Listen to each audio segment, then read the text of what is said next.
4 நாள் ஆச்சு, கல்லறையில வச்சாச்சு. இயேசு 4வது நாள் அங்க வாராரு. வந்து என்ன பண்றாரு? மரியாளை பார்க்க போறாரு. லாசருடைய சகோதரி 2 பேர், மார்த்தாலும் மரியாள். மரியாள்கிட்ட பேசிட்டு இருக்கிறது, ஆண்டவரே நீங்க முன்னமே வந்திருந்தா என் சகோதரன் செத்திருக்க மாட்டான், மரித்திருக்க மாட்டான்னு சொன்ன உடனே மரியாள் அழகிறத பார்த்துட்டு இயேசுவால தாங்க முடியல. அவரும் அழ ஆரம்பிச்சிட்டார். நீ அழும்போது இயேசுவும் அழுவார். அல்லேலூயா. நீ அழுது புலம்பும் பொழுது அவர் வேடிக்கை பார்க்கிற தேவன் அல்ல, அவர் கண்ணீர் விட்டார் என்ற வேதத்துல அந்த இடத்துல வாசிக்கிறோம். அந்த ஒரு இடத்துல தான் இயேசு அழுதார் நம்ம வாசிக்கிறோம். மரியாள் அழும்போது, யாரு இயேசு அதிகமாய் நேசிக்கிறார்களோ அவர்கள் அழும்போது இயேசு அழுவார். நீ அழும்போது இயேசுவும் அழுவார். கண்ணீர் வடித்து உடனே சொல்றாரு, கண்ணீர் விட்டு, அவனை எங்கே வைத்தீர்கள், வாங்க பாப்போம் அப்படிங்கிறார். அதுக்கு பிறகு தான் கல்லறைக்கு போறாங்க.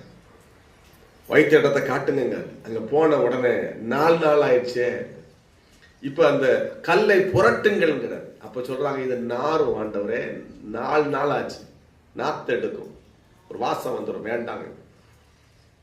அல்லேலூயா. ஆனா இவர் கட்டளை எடுக்கிறார், கல்லை புரட்டுங்கள். அவ்வளவுதான், கல்லை புரட்டுறாங்க. அல்லேலூயா.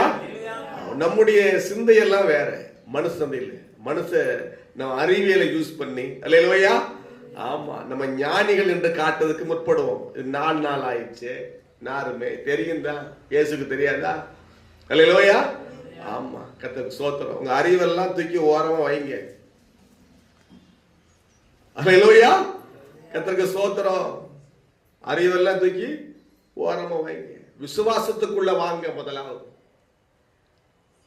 விசுவாசத்துக்குள்ள வாங்க. அல்லேலூயா. இயேசுவிடத்துல விசுவாசம் வைத்தா தான் அற்புதம் நடக்கும். இயேசுவிடத்துல விசுவாசம் வைத்தா தான் அற்புதம் நடக்கும். கல்ல புரட்டுங்கன்னு சொன்ன உடனே ஆண்டவர் சொல்றாரு, லாசருவே வெளியே வாங்குறாரு.